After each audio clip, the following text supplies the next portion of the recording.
Ready to explore the cutting edge of digital infrastructure? I'm Carrie Charles, your host of Let's Get Digital. Join me as we dive into the ideas, technologies, and leaders transforming the way we connect, from wireless telecom to fiber networks, data centers, and beyond. Sponsored by Broadstaff in partnership with RCR Wireless News.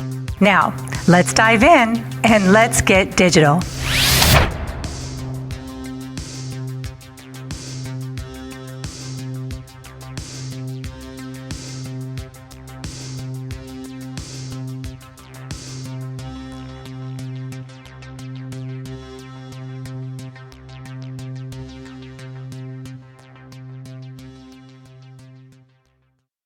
Welcome to Let's Get Digital. I'm Carrie Charles, your host, and I'm so happy that you are here with me today. So it's going to be a great show, as always.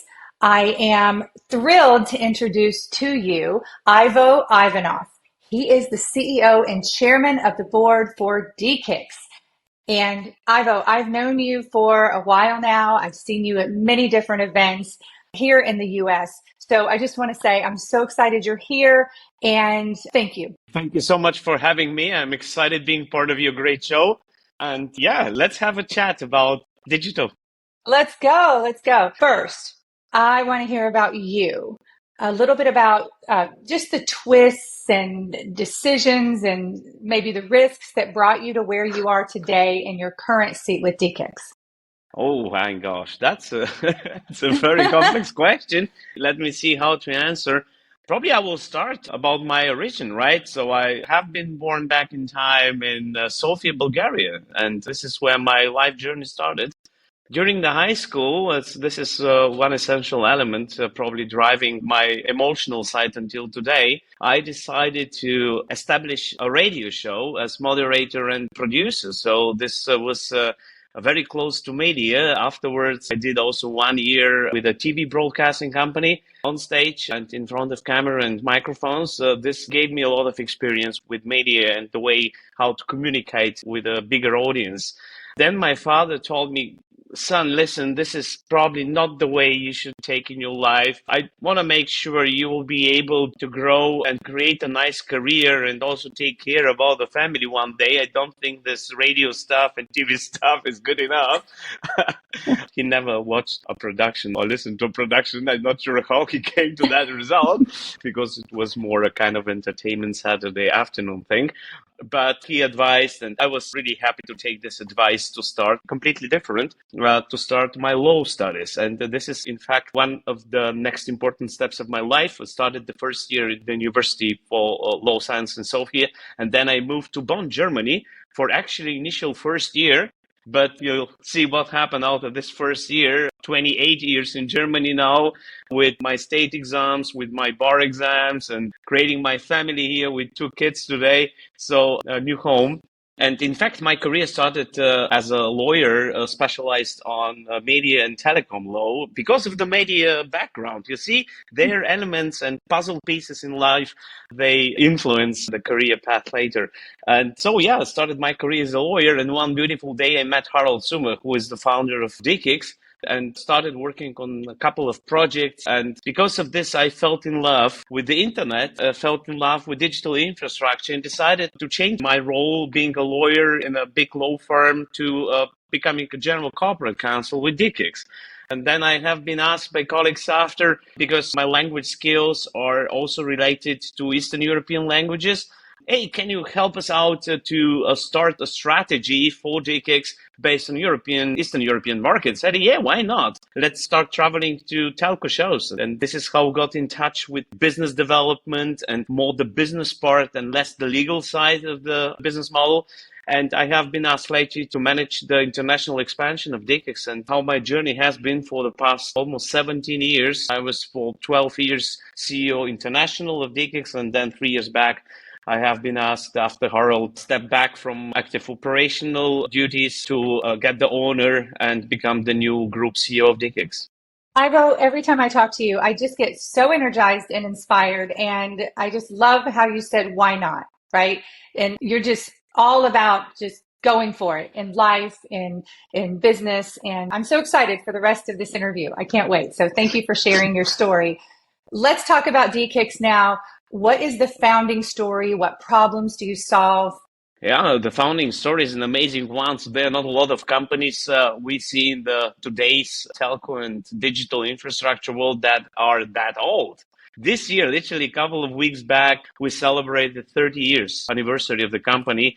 In fact, DE-CIX has been founded back in time 1995 on the beautiful 26th of June. Exactly on this day, 30 years later, we celebrated the 30th anniversary.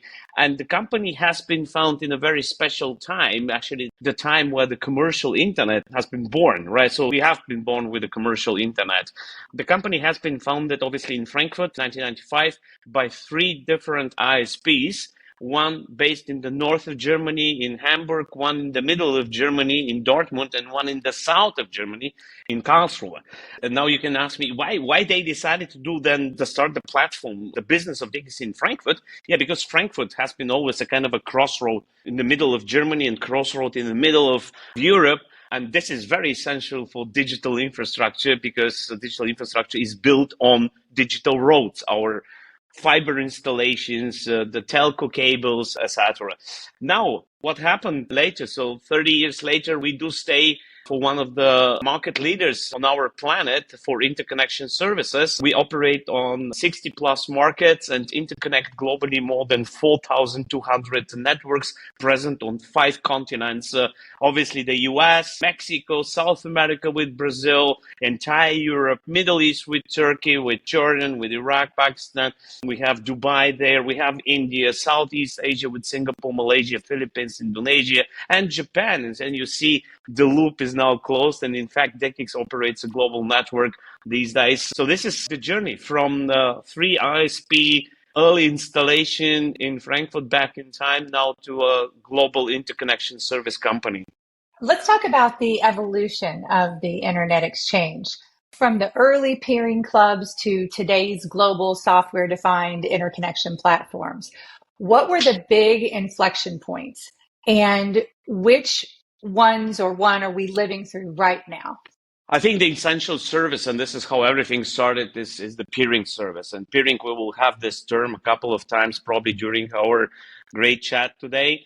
Peering stays for direct interconnection of different type of networks, disregarding the type of networks and the business model. And it's a beautiful type of interconnection. It's probably one of the best ways to exchange traffic between different type of networks, those who deliver content and those who want to deliver this content to their end users, the eyeball networks. So I think, why is that so great? It's great because peering stays for the direct interconnection, so they are not third-party networks between the content network and the internet access network. So self-explaining, this creates a very robust way to exchange the data packages without outages. So if you click at home on your TV and want to watch Amazon Prime or Netflix or Disney Plus video, just to mention a couple of different operators. So your request for this video, for the show you want to see, needs somehow to approach the Netflix, Amazon, or Disney server where this show, this movie is placed on.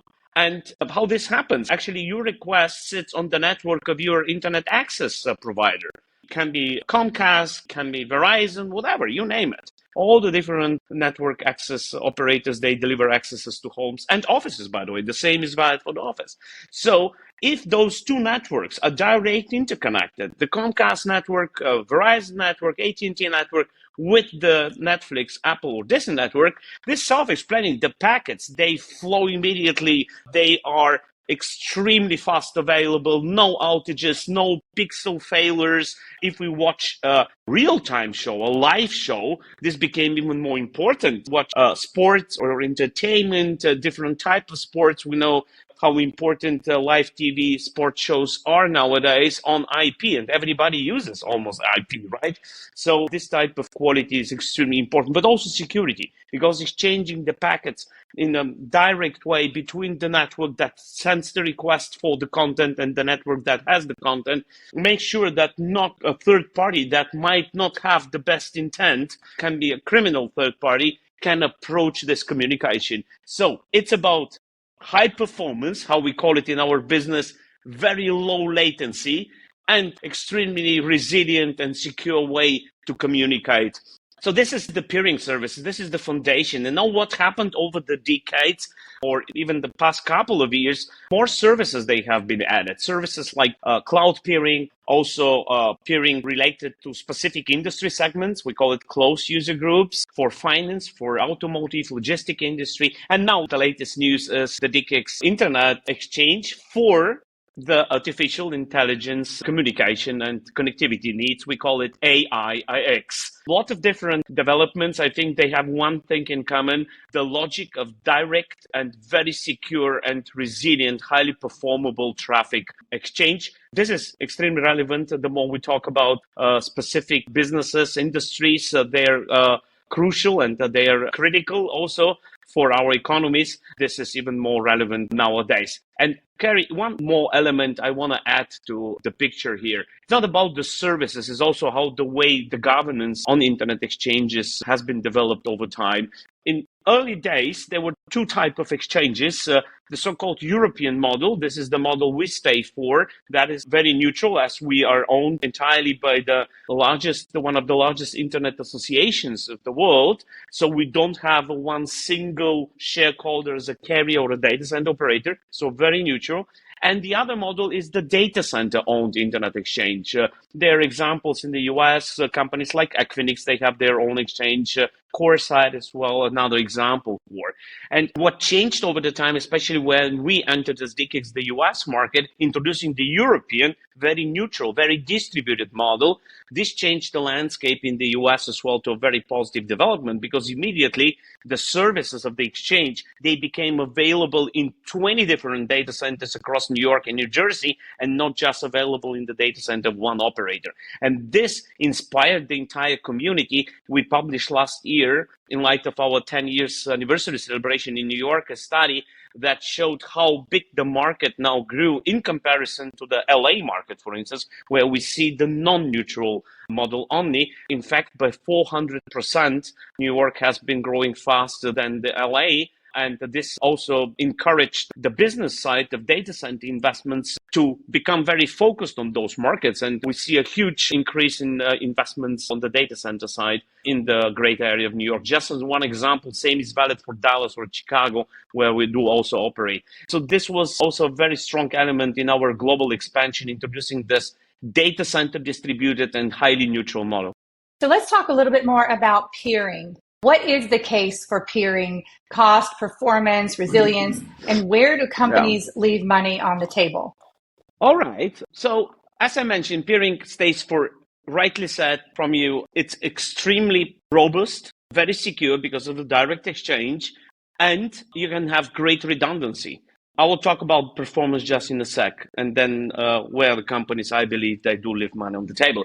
But if we talk about resilience, and today resilience is extremely important in terms of redundancy, the model I just described perfectly matches these demands on the market. Being present in, let's say, take example of New York again, 20 different data centers. So a company can have two different physical setups with two different data center operators, one in Jersey, one in Manhattan probably, and being connected to one distributed, integrated platform for traffic exchange. This makes it very robust and very resilient. Now talk about the performance, the latency talk, right?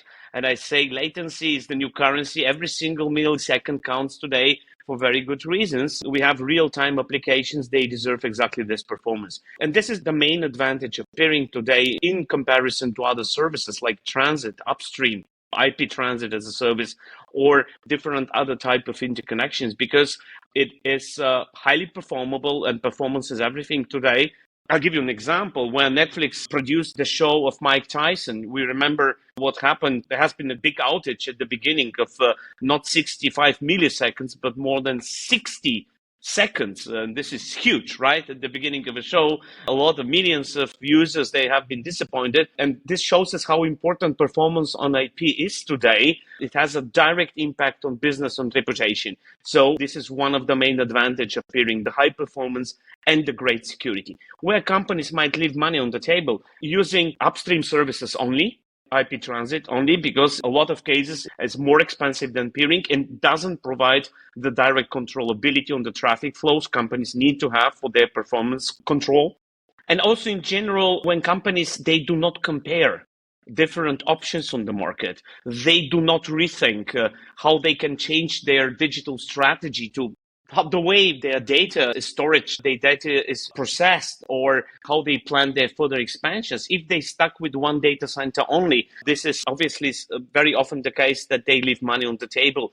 Very long contracts is another topic here, because nowadays the market dynamics are so, I would say, active, that if a company just thinks that I will stay 5 years long with this operator only, probably for the operator, this is a great deal. But for the company, it's not, because prices, they change more dynamically these days. And I recommend to have this dynamic in the contractual negotiation as well, and just create a bigger redundancy. We are not afraid of this as DE-CIX. I know a lot of networks that are connected to DE-CIX New York. They're also connected to NYIX, the New York Internet Exchange, operated by Telehouse. And this is great because this creates a huge redundancy, and they can load balance their traffic better. So let's talk about the future of the internet. Fast forward 5 to 10 years with AI everywhere, immersive apps, machines talking to machines. What has changed in how the world interconnects? It will change the foundation of how the internet is built today. It creates already the demand for the so-called new internet. We need the new internet that is highly distributed. We're talking about data centers everywhere. We're talking about exchanges everywhere. We're talking about fiber, 5G advanced, 6G everywhere, LEO satellite capabilities. This is really the requirement by AI everywhere, by robotics everywhere, by automation everywhere in real time. I want to explain this briefly for your audience using the example of a robot. We know robotics as a topic is extremely important today. We see already a lot of examples in the manufacturing center, but also different type of robots engaged in surgeries in the healthcare sector, robots engaged in hospitals, in households, helping people, right? And they are there. It's not a kind of a, oh, it might happen one day thing. They're already there. You can buy them online, starting by $12,000, right? And they will become better over time, and they will require a real-time communication, because you cannot build a robot that is completely isolated and disconnected from cloud, from the agents, the AI agents, from the internet, so to say. So not everything can be in the body of a robot on-prem, so to say. The robot must be online every single millisecond.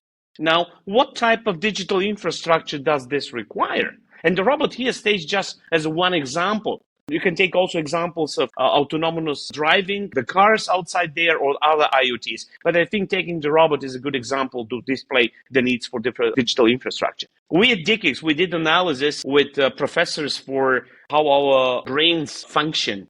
And they gave us very interesting information. We asked them, what is the speed our human brains they require for 3 different sensors? The tactile information to feel cold, warm, soft, hard, the visual information, and the audio information. And they gave us 3 numbers in terms of latency, because they have done measurements on how our human being brain functions. Our brain on a good day without hangover and not being sick, right, requires 80 milliseconds, and even better for the tactile information. 12 milliseconds or better for the visual, and 1 millisecond or better for the audio. So now, if we want to have one day the immersive internet application world, the robots, they function in real time, they must act as us, as human beings, to feel very natural, right? Otherwise, we will not be satisfied with the services. So they must hear us properly, they must see us properly, and they must function in their other features properly. And this will require infrastructure that meets the lowest latency, as I mentioned, the 1 millisecond. Because if a robot cannot see, cannot hear, it's probably not a good idea to send this guy out, right? So the infrastructure needs to be as close as possible to the applications, because 1 millisecond means 50, 60 miles in physics, because about speed of light. Now, if the agent that manages this robot, or different agents that manage the audio sensors of the robot, are far away, this will not function properly. So the digital infrastructure, data centers, transmission technology, fiber, internet exchanges must be deployed everywhere in the deep edge. This will not replace the big aggregation hubs we do have nowadays, like the hubs in New York, Miami, LA, Bay Area, Dallas, Chicago. This will be additionally needed. So we'll see a more distributed, meshed infrastructure world supporting AI everywhere. And DE-CIX is working already on this. We have first prototypes designed for the deep edge to be deployed next to manufacturing facilities, next to highway crossroads, shopping malls, business parks. This is where we need the infrastructure of the future, as well, next to the existing big digital capitals I just mentioned. So what do business leaders need to do to be, I guess, deep edge ready, right?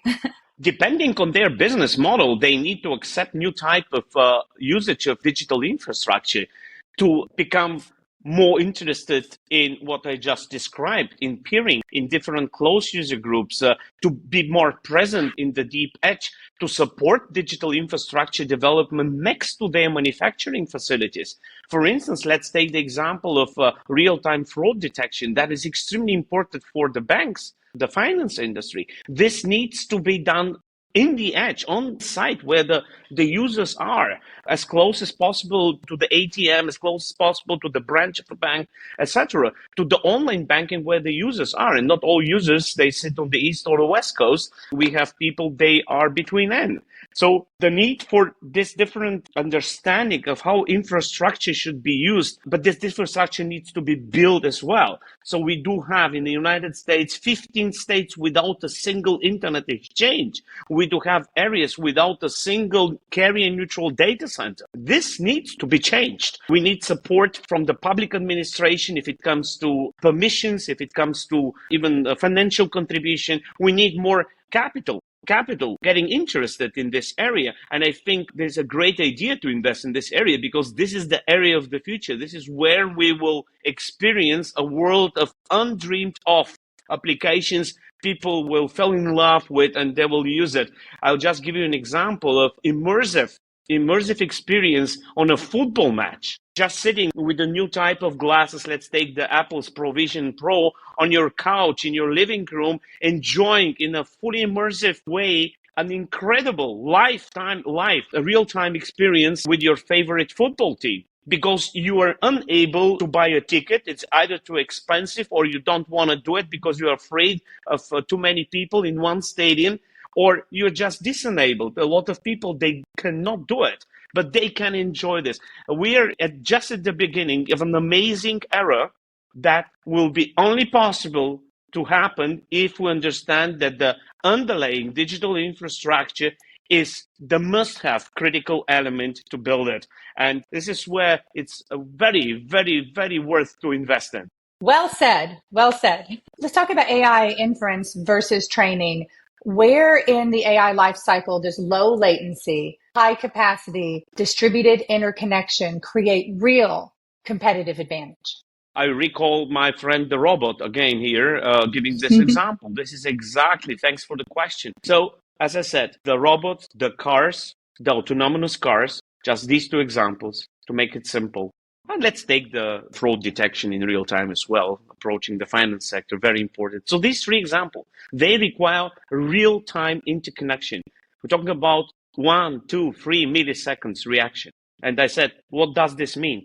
This means 100, 150 miles where a radius of the robot, of the car, of the hospital where the surgery happens, or the finance fraud detection installations are at. So this is the distance the agents, the AI agents, and millions of those we will see in the future will need on the inferencing side. This is the main difference between inference and training. Training is a play about power and pipes, right? Huge power density and big pipes. Training is not that sensitive if it comes to latency, and it's not that sensitive if it comes to certain outages even. Yes, this makes it slower, but doesn't affect it in terms of quality, right? But talking about the inference, the world changes completely to the opposite. It's not that power intense. There's still power needed, but it's not that power intense. And it's not really that pipe intense, but it's extremely latency latency-sensitive and extremely security-sensitive. This is very, very, very important. Now, why I'm saying this? Because if you have a 2 milliseconds outage, the car doesn't know what to do. The car can create an accident. The robot will fall apart, right? The fraud detection will not function and people will lose their money. We're talking about critical reaction based on data exchange. And this is the difference why inference for a state like Kansas cannot happen out of New York and out of Miami. It has to be as close as possible where the robots are, the manufacturing facilities are, the cars are driving, and the people, they enjoy real-time applications. And inferencing, by the way, will be the dominant part of AI just in 3 to 5 years from now. As I heard from a couple of friends from the data center industry, the investments today are by 70% focused on the training side of building data centers for training and 30% inferencing. This will change to the opposite just within a couple of years only. Because what do you do with millions and billions of agents? You train them because you want to invite them to work. We need to send them the streets like FBI does, right? An agent that has been trained with FBI doesn't stay in school only. He or she, they need to be active on the street, right? And this is exactly what will happen with the inferencing side of the AI. We will need to get the agents on the streets, literally in the manufacturing facilities and around football stadiums.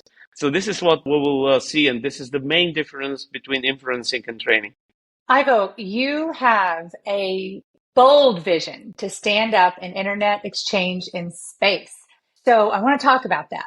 What would it take to make this happen? And also, what business value would that unlock for enterprise? This is one of my favorite projects, probably the most favorite nowadays, as this is my next dream, approaching the stars and introducing DE-CIX Space IX. By the way, there's a landing page for the valid audience. If someone wants to visit the page for more information, this is space-ix.net. Doesn't have anything to do with SpaceX. Please do not mix it up. It's space-ix, stays for space-internet-exchange.net. A lot of information about this. Know how this will happen. It will happen, and we'll make it happen because we see a demand that is already partially there. If we look at the landscape with LEO satellite operators, low orbit satellite operators, we do have already 3 carriers in space. This is Starlink, obviously. We have Kuiper, the Amazon project, and we do have Rivara.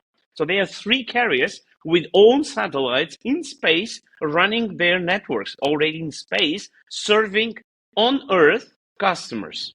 Now, I learned that first caches from content operators, they have been installed on one of those satellites. What does this tell us? That content will also approach in one or another way the space as well. For one simple reason, it makes perfect sense.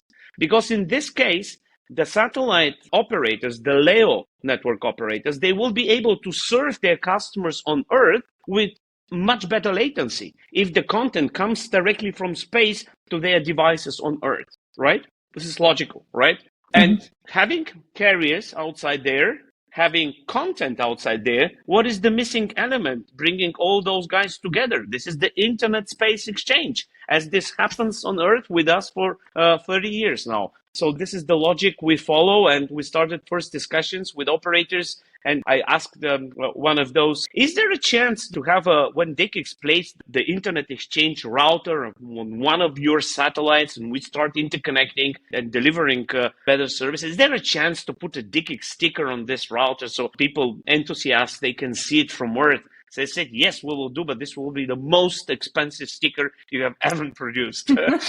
Yeah, so that's the vision. But why this is important? I mentioned latency, and then the latency is not the one thing only. It's about also avoiding the digital divide across the globe. We do have a lot of areas, and US is not an exception here. We do have a lot of areas in the US as well, but also in countries like Brazil. Look at the Amazonas area. Look at countries like Indonesia or Philippines with thousands of islands. Look at countries, huge countries like India, Africa. with different type of landscape, very difficult landscape sometimes to deploy fiber on the ground. All these regions, the people are living in those regions, they are disadvantaged today. And ensuring that they will be connected to the internet in an affordable way and with appropriate quality of digital services, bandwidth, speed, performance of 250 megabit plus. This will change their life to a much better one. This is given today for me because digital services are part of our quality of life today. Without proper access to digital services, people cannot enjoy education sometimes, cannot enjoy better type of healthcare services, patient care, remote patient care, virtual doctor visits. They are isolated from even finding a better job, right? I think we need to take care of enabling proper high quality access of digital services everywhere. And this will become essential for enterprises, for automotive, that the cars are the connected cars and autonomous cars, they do not stop because they do not have internet, middle of nowhere, that robotics functions everywhere, disregarding where the manufacturing facility is, and fraud detection is available to everyone. So the criminals have no chance to steal money. I just love your examples and your metaphors there. That makes things so clear. I'm learning so much. I want to talk now about, I guess you've referenced before, emerging energy ideas such as diffusion and other next wave power sources that, as AI workloads really explode. So what do we need to know about this? I'm a big fan of the fusion technology. This will solve our current problem with some certain power sources that are not clean enough and they're bad for our environment, but also they're not available everywhere. And power will be needed everywhere. We described the need for training. We described the need for even inferencing everywhere. We described the need for power in space. Also a very important topic. And I learned recently during a visit I made to Seattle that they are visiting one of those companies working on the first fusion reactors, that there are 37 companies actually around the globe. 2/3 are, by the way, they're based in the US, that they're working on these generators and this or reactors. These reactors, they will change our world in terms of also power usage because they have the size like a human being, right? They're not big, they're not huge. They can be deployed much easier and they deliver great power density from a couple of hundreds of kilowatts up to hundreds of megawatts and even a gigawatt, bigger size then, but still unbelievable small comparing this to the power capabilities. And this will definitely change the world. They predict to have a market-ready version by 2030 to 2035. So we are getting closer and closer. And as we know, the latest predictions on the so-called general AI, this is the human being AI, are also around 2030, 2035. We see it's a kind of a lucky situation, lucky match. We will get the new source of power needed around the globe, needed everywhere, needed in the edge, in the small village, and in space as well, in match with the development on the AI side. And this will create the next era of economical industrialization, the era of AI everywhere. Ivo, I'm curious, last question, because I could talk to you for hours and hours. What does the future workforce look like in this world that you're painting? It will be more specialized. I'm not the one who believes that AI will destroy jobs. Yes, we will see a need for a reskill of people and upskill of people. And I strongly believe in these two directions. Reskill people and as a leader, as a manager of a company, and upskill people. Because if they know the business you're doing well, they will be perfect further contribution to this business if you help them to be reskilled and upskilled and use the AI for the stupid processes they can be done by the agent and not by real human beings. Talking about talent in general, we need a completely new type of talent support, talent development around the globe, everywhere. that is more knowledgeable about AI. It's not knowledgeable about digital industry in general, because this will be essential for so many different job profiles. Knowledgeable about software. I think it's extremely important to support schools and even preliminary schools, how they can teach the kids, the students on code, on coding, on general awareness about the digital infrastructure and processing.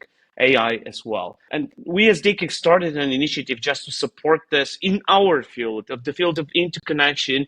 We call it the Interconnection Academy. It's a global program. The initial start has been done with the Polytechnical University in Barcelona, the UPF, and we have first modules available already online. Interconnection-academy.net is the landing page, where professionals, students, professionals, newbies, even people with more seniority and experience, working for a bank, working for a telco operator, disregarding, they can pass different modules and classes and get a blockchain-based certificate on their interconnection skills, with the approach to have a program resulting into a publicly recognized and accepted certificate for an interconnection expert. A similar thing with what companies like Microsoft or Cisco, they have been built in the past for their certified engineers. With this, we want to support the next generation of talents and experts for digital infrastructure businesses. I want to invite a lot of partners, because it's a very open program, to be part of it, contribute content and enjoy the content, distribute this content further. And we are in touch with a lot of universities already around the globe to start the local distribution of this program as well. How can we reach DE-CIX? And do you have any, like an open jobs page for careers? Absolutely. We hire. Yes, we do, in all the different markets. And there is a global website. It's easy to remember. It's DE-CIX.net. I hope everybody in the audience understands that I will not share my personal mobile number, but please use the website first. Oh, Ivo, this has been a pleasure. I want to thank you so much for coming on the show. I know I learned a lot, and I just can't wait to see you at the next event. Same here. Thank you so much for having me. You take care. You too. Thanks. Thanks for tuning in to Let's Get Digital. This podcast is powered by Broadstaff, a national staffing firm specializing in digital infrastructure talent. Don't forget to subscribe, leave a review, and join me next time as we explore more stories at the intersection of technology, talent, and transformation. Until then, let's get digital.